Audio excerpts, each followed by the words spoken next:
Welcome to lecture 8 of module 5 on the subject ARM microcontroller and embedded systems. So the subject code is 15EC62 or 17EC62. So in the previous lecture we discussed about preemptive scheduling. So in that preemptive round robin scheduling algorithm. So now we shall discuss about priority based scheduling. So again it is preemptive priority based scheduling. Okay. So how it is different from the round robin or shortest job first. So what will happen in preemptive priority based scheduling is, in preemptive scheduling, any high priority process entering the ready queue is immediately scheduled for execution. So this is the main agenda of priority based scheduling. So any high priority process entering the ready queue is immediately scheduled for execution. See, it is again if you want, means if I quote examples again, let's say there is a queue wherein you are waiting for getting, let's say, the tickets for a movie, right? So you are in a queue, so the person who is at the let's say front of the queue will get his chance to take the tickets first, right? But in the meanwhile, let's say uh, the police commissioner of that particular place comes to again take the tickets itself, then the concept of whoever stands in the front of the queue is gone, because this police commissioner who has come is having a higher priority compared to the person who is standing in front of the queue. So even though the person is standing in the front of the queue, he will not be given the chance first, but this police commissioner who is having the high priority, he will be given the chance first to go and collect the tickets. Okay, so hope you got the concept. That is the concept of priority based preemptive scheduling. So high priority, so each process or task will be given priority or will be set a particular priority based on what type of work it is doing, what type of job it is doing. Based on that, a priority will be set, and any high priority job that comes to the ready queue will be immediately given the chance to use the CPU. That is the concept. Fine. So this priority will be assigned in form of a number. So each process or task will be given a priority number. So we have already seen in ARM microcontroller that -3 is the highest priority there. So lesser the number, higher is the priority. So same concept here also. Lower the number or lesser the number, higher will be the priority, and each task or process will be given a priority based on the job it will do. Okay, so the type of the job it does. So the priority of task in preemptive priority based scheduling is indicated in the same way as that of non-preemptive. So that means, as I told you, each task or process will be given a number. Okay. Yeah. So again, we'll discuss this using an example. So hope you got the concept. So any process with high priority will be given the chance to execute. So the ready queue will be sorted as and when a higher priority task comes, or as and when a new task comes, the ready queue will be sorted, and in that ready queue, once it is sorted, whichever process is having the highest priority, that will be given the chance to execute. This is uh, this is how you decide which process will be given the chance to execute. Okay, and how long the process will be given the chance to execute depends on again the ready queue. If there are no higher priority tasks in the ready queue compared to the task which is already running or already using the CPU, so then that higher priority task which is already using the CPU will continue to use the CPU unless it completes. Okay, until it completes. So if you want to preempt the process which is using the CPU currently, then some other process with more priority, higher than the priority of the currently running task, should arrive in the ready queue. So then only the presently running task or CPU is preempted. For example, again I will take the same example of queue. So as I told you, you are in the queue, so the person in the front of the queue is about to take or purchase his tickets. So by that time, let's say the police commissioner of that area comes. So since he is having the high priority or highest priority, he'll get the chance to take his tickets first. So meanwhile, whenever he is collecting the tickets, let's say the district commissioner of that place comes to collect the tickets. So even though the police commissioner is having higher priority, so now one more higher priority person has come, which is the district commissioner. So then the police commissioner will be again stopped or preempted, okay, by from taking the tickets. First, the tickets will be given to the district commissioner.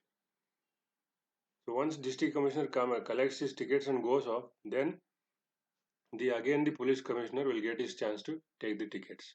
This is how to in order to preempt a task from executing, some other process or task with higher priority compared to the currently running task or process has to come. Then only you can preempt it. Fine, hope you get the concept. So again, we'll discuss this using an example. So three processes, P1, P2, P3, estimated completion times 10, 5 and 7 milliseconds. And their priorities are 1, 3 and 2. So as I told, lower the number, higher is the priority. That means P1 is having the highest priority, then P3 is having the highest priority, and then P2 is having the highest priority. Okay. So 1 means since the value is low, the priority is high. So you can see that it is given 0 means highest priority, 3 lowest. So which is 3, which process is having the priority 3? P2. So P2 is having the lowest priority among these three. So P1 is having the highest priority. So you can say P3 is having the mid priority compared to P1 and P2. Okay. So P1 is having higher priority, P3 mid priority, P2 lower priority. So these will enter the ready queue together. Let's say at 0 milliseconds they enter the ready queue. So after they enter, after the execution starts, one more process P4 with estimated completion time 6 milliseconds and priority 0 enters the ready queue after 5 milliseconds of execution of P1. So assume that all processes contain only CPU and no IO operation. Same assumption. So we have to find out waiting time and turnaround time, average waiting time, average turnaround time. So again we'll follow the same procedure. So first I'll form a table. So there are 4 processes P1. So first I'll write down all the processes P1, P2, P3 and P4. So what is the arrival time of P1? So it is 0 milliseconds. Because I'm considering time in milliseconds, so it is 0. Or if you want, you can write down 0 milliseconds. So P2 also has arrived with P1, which is at 0 milliseconds, and P3 has also arrived at 0 milliseconds along with P1 and P2. So all these three have arrived at same time. So what is the service time of P1? So go back here. So service time of P1, so estimated completion time, which is nothing but service time is 10 milliseconds. So write down 10 here, 10 milliseconds. So what is service time of P2? P2 service time is 5 milliseconds. 5 milliseconds. Estimated completion time is 5 milliseconds. And P3 estimated completion time is 7 milliseconds.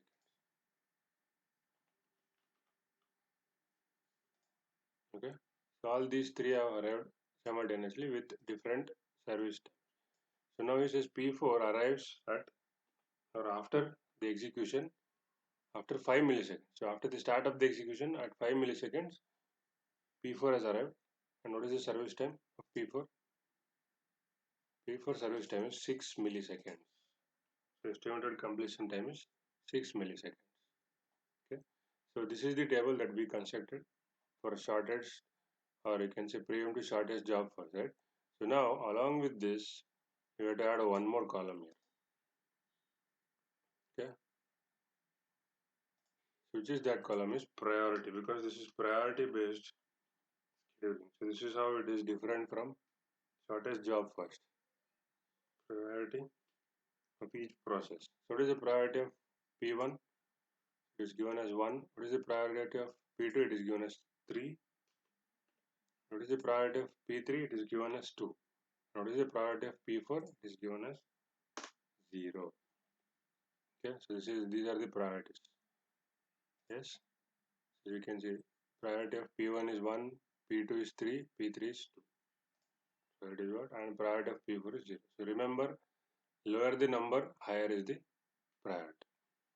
So now, so again I'll draw the schedule.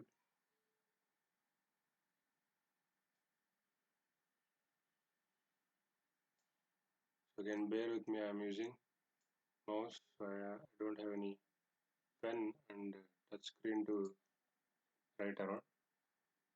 Yeah, so at 0 milliseconds, so what will happen? So which is the process that will get its chance to execute? So for that, you have to construct one more table, so familiar one. So time in milliseconds. Okay, so processes that are present in the system, which will be scheduled and which is completed at time at that particular. So I am talking about 0 milliseconds of time. So at 0 milliseconds, you can see this table, which are the processes that are present in the system. So the processes are P1, P2 and P3. So these are the three processes present in the system at time 0 milliseconds. So you have to consider only these three. You should not consider P4 because it will run only after 5 milliseconds of start of execution. So you have to consider only P1, P2, P3. P1, okay. Yeah. So what is the priority? What is the priority of P1? So it is 1. Okay. So next one more process which is available in the system is P2. So what is its priority? 3. And one more process available in the system is P3. So what is its priority? 2. So these are the three processes that are present in the system at time 0 milliseconds. Okay, so at 0 milliseconds. So now, out of these three, which one will be scheduled? So as I told, lower is the number, higher is the priority. So which is having the lower number? P1 is having the lower number. So it will get its chance to exit. So which is the process scheduled? P1. So I'll write down here. So P1 is the process that will be scheduled. So what is its estimated completion time? 10 milliseconds. Okay, 10 milliseconds. So what will happen now is, so within 10 milliseconds, if no other new process arrives with high priority, than P1, okay, then P1 will not relieve the CPU, or it will not, let's say, come out of the CPU until 10 milliseconds. Okay, so if no new process with high priority comes higher than 1 before 10 milliseconds, but that is not the case. So there is a process P4 which is arriving at 5 milliseconds, and what is its priority? 0. So this priority 0 is more compared to the process that is currently executing, which is P1, whose priority is 1. Okay, so the ready queue will be sorted at 5 milliseconds because a new process is entering at 5 milliseconds. Okay, so now we shall list out 5 milliseconds what are the processes available in the system, okay, and which is having the more priority. Okay, so you remember the change here. I've written the processes along with their priorities, so not their estimated completion time. Remember, these are their priorities 1, 3 and 2. These are priorities. Yeah, so at 5 milliseconds, since a new process is arriving, we have to check whether the new process which is arriving, whether its priority is greater than the priority of P1 which is already executing. Okay, so that is what you have to check at 5 milliseconds. Okay, so I'll draw a line here at 5 milliseconds. So this is 5. So we shall list out what are the processes available at 5 milliseconds. So whether P1 will be there? Yes, P1 will be there. Why? Because P1 requires 10 milliseconds to complete. So we are checking whether the priority of the new process that has arrived at 5 milliseconds is greater than the priority of P1, which is already using the CPU. So it requires 10 milliseconds. Out of 10, it has used only 5 milliseconds. So P1 doesn't complete at 5 milliseconds. So P1 will be present in the system. P1, what is its priority? 1. P2, what is its priority? 3. And P3, what is its priority? 2. So along with this, so a new process has come now, which is P4. What is its priority? 0. Okay. So P4 priority is 0. So now compare the priorities of these four processes and and tell me which is the process which is having more priority. So as you have to remember, lower the number, higher is the priority. So which is the process which is having lower number priority? So which is 0, which is P4. So lower the number, higher is the priority. So P4 is having more priority compared to all these tasks or process. So immediately P4 will be given the chance to execute. So police commissioner has come with immediate work. So he will get his chance to execute. So this P4 is the police commissioner. P4 will be scheduled. So at what time? 5 milliseconds. P4 will get his chance to execute. Okay, fine. So how long will P4 get his chance to execute? So that depends on whether any new processes with highest priority compared to P4 arrive later. Okay, so but that is not the case. So if we see this table, after P4, no new process is arriving with more priority than P4. So what is that meaning? What is the meaning of this is? So once you give the chance to P4, and since there are no other processes to preempt it with higher priority compared to P4, so P4 once given the chance will complete in one stretch. So that is, it will consume 6 milliseconds of CPU time and it will complete its execution. So at what time it will complete? You are given the chance at 5 milliseconds and it will complete at 5 plus 6 is 11 milliseconds. So at 11 milliseconds, P4 will complete. So the next time instant I have to consider is 11 milliseconds. So which are the processes available? So P1 with priority 1 still available because it has not yet completed. P2 with priority 3 is available. P3 with priority 2 is still available. But what about P4? P4 is not available. Okay, so P4 completes at 11 milliseconds because at a single stretch it will complete its execution because there is no other process with more priority compared to P4 to preempt it in the system. Okay, so assume that police commissioner has come to buy his tickets and the district commissioner will not come to buy his ticket. So who is having the higher priority? Police commissioner, which is P4. So he will go and get his tickets and he will complete his task. That's it. Now at time 11 milliseconds, which is the process which will get in chance, which is having the highest priority? P1 because it is having the lowest number, which is 1. So P1 will be scheduled once again. So previously it was scheduled at 0 but it was preempted at 5, but now again it got the chance at 11. So P1 will again get its chance to execute. So till what time it will execute? So that depends on how much time is remaining. Okay, so previously P1 was given the chance. Okay, so here, okay, so from 0 to 5 milliseconds it was given the chance to execute, right? So how much time it consumed? 5 milliseconds. So how much time it wants? 10. So out of 10 it has consumed 5, so remaining is 5. So now you are given the chance once again at 11 and P1 requires 5 milliseconds to complete, and since there are no other processes in the system whose priority is greater than P1, so it will not be preempted. Okay, it will not be forcefully deallocated the CPU. It can continue its job and it can complete its job because there is no one else to preempt. So how much time it requires? 5. So 11 plus 5 means, so at 16 milliseconds, P1 completes its job. So next time instant is 16. So at 16, P1 completes. Okay, so P1 is no longer in the system because it has completed its job. So which are the processes which are available? P2 with priority 3 and P3 with priority 2. So only these two are available. Okay. So now out of these two, so which is having the highest priority? Whether P2 or P3?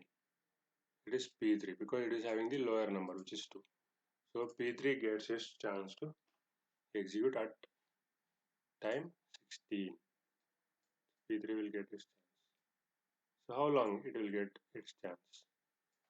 So again, since there are only two processes in the system now at time 16 and P3 is having the highest priority, it will be given the chance to execute. And since there is one more process whose priority is less than P3, so P3 will not be preempted again. It can complete its job in a single stretch, so it will not be preempted. So how much time P3 requires? So P3 requires service time is 7 milliseconds. So it will require 7 milliseconds to complete off. So it is 16 plus 7, so it is 20. So at 23, let's say somewhere here, P3 completes its job. So the next dimension I need to consider is 23. So 23, P3 completes because at a single stretch it is completed because there is no other process with more priority compared to P3 to preempt it. So at time 23, so only one process is there in the system, which is P2. Since there is only one process, it will be given the chance to execute. P2 will be given the chance to execute here. And how long it will execute? So what is the service time of P2? It is 5 milliseconds. 23 plus 5 is 28. Let's see here, 28, it completes off. So next time is 28. So no processes are there in the system, all have completed and no process will be scheduled. So which is the process that completes P2. This is the schedule for the given example. Okay, priority based schedule. So again, we have to find out WT. So if you remember, WT is the time spent by the process in the ready queue until it completes. So what is the waiting time for P1? So again, you have to go back to this table. What is the arrival time? P1, 0 milliseconds. So it has arrived at 0 milliseconds. Okay. Then in this schedule, you have to see whether P1 is scheduled only once. So if it is scheduled only once, there is only one waiting time. If it is scheduled multiple times, you have to take the sum of all the waiting times. So you can see P1 is not scheduled only once, it is scheduled multiple times. So here is the first time and this is second. So it is scheduled twice. So there will be two waiting times. You have to take the sum of the two waiting times. Okay. So P1 has arrived at 0 and it was given the chance at 0 again. Fine. So 0 is it has arrived and it is given the chance at 0. That means the first waiting time is 0. Fine. So then P1 was preempted at 5 because some other process with highest priority came. So it has to give away the CPU. But it was preempted at 5, but it got the chance once again to execute at 11. Okay, so once it got the chance to execute at 11, it completes off. Okay, so there is no other waiting time. This is the other waiting time. That's two waiting time. So it was preempted at 5. It was given the chance again at 11. So how much longer it waited in ready queue? So it is 11 minus 5. 11 minus 5. So that is totally equal to, what is this? 11 minus 5 is 6 milliseconds. So this is the waiting time for P1.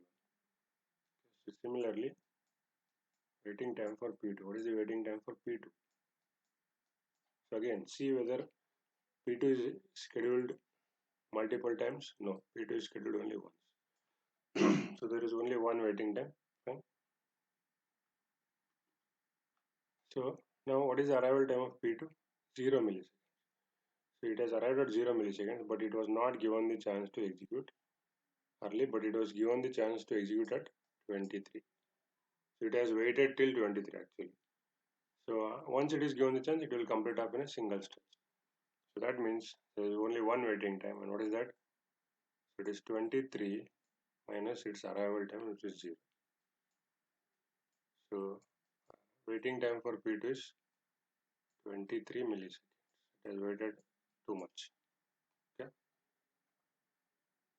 Then what is the waiting time for P3? So P3, see whether it is scheduled multiple times. No, it is scheduled only once. So there will be only one waiting time. So when did P3 arrive? So it has arrived at 0. Okay.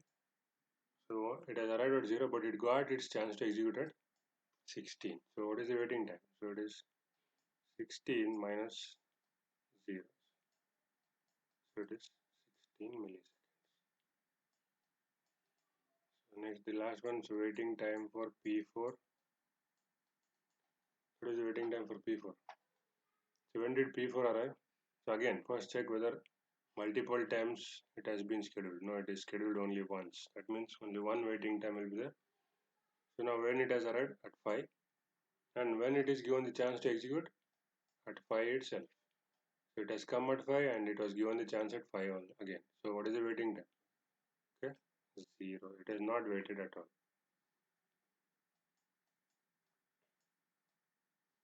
Fine. So these are the waiting times. So now I will take the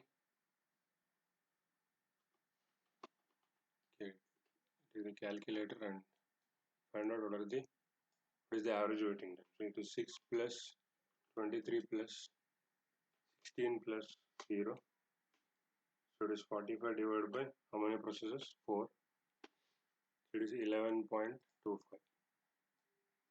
average WT equal to 11.25 milliseconds.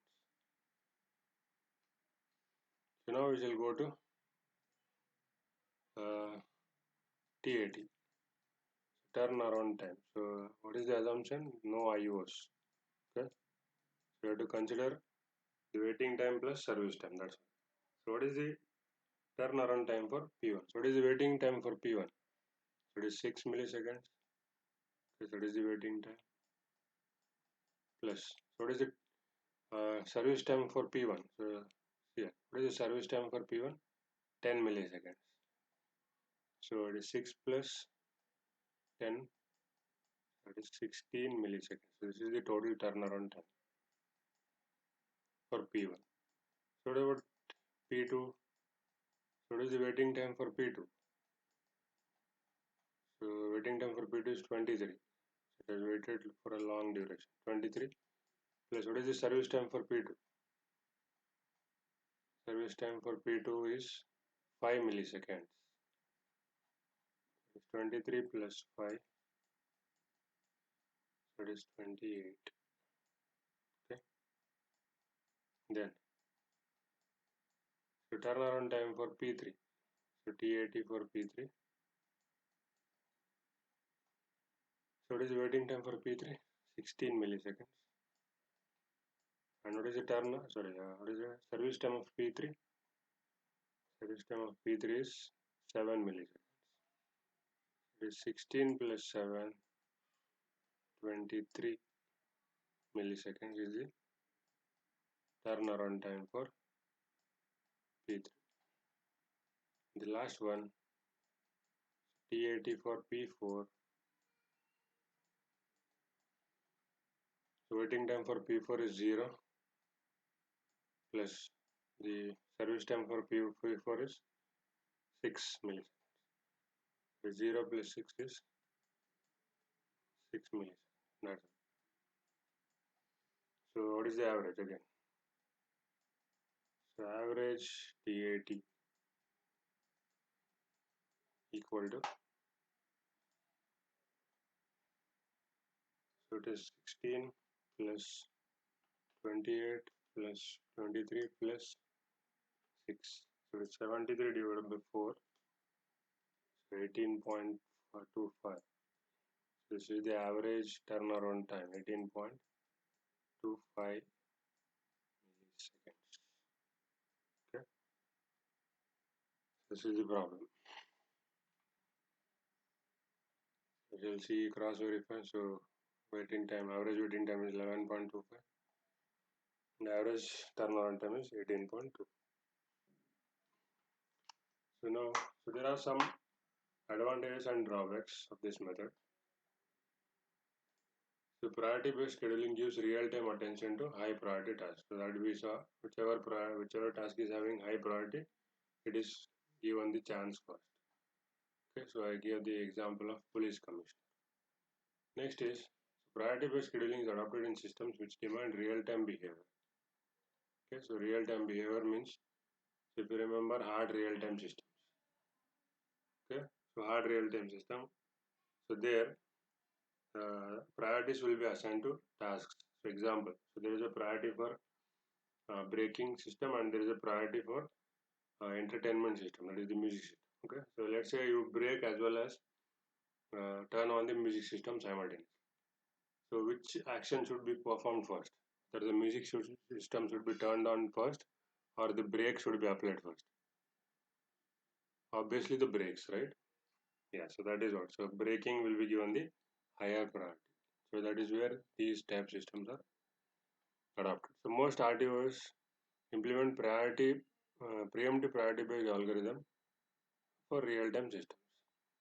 And the problem is that there is a process known as starvation. That means what will happen is uh, the lower priority tasks will never get their chance to execute if higher priority tasks keep on coming.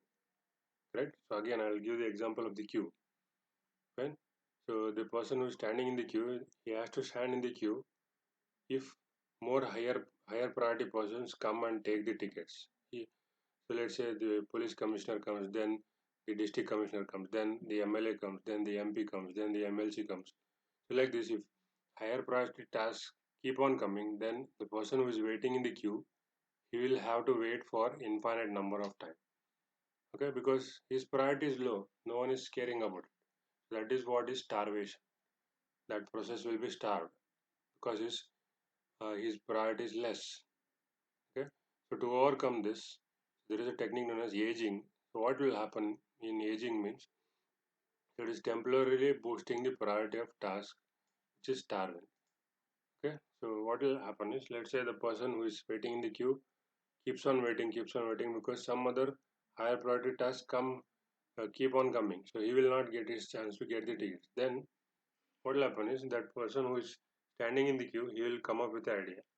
So what he will do is he will go and get a fake ID card saying that he is the MP or MLA or let's say MLS son, like that. Some temporary ID card he will get, which is a fake ID card. Okay. So then what will people assume is, who he is MLS son or MP son, he will be given the more priority. Okay. So and he can get his tickets. So that is what will happen temporarily. That process who was in the queue for a long duration, he will be boosted with a higher priority. Okay, so getting a fake ID card like that. That is what will happen. This is about scheduling algorithms. We shall discuss about task communication in the next lecture. Thank you.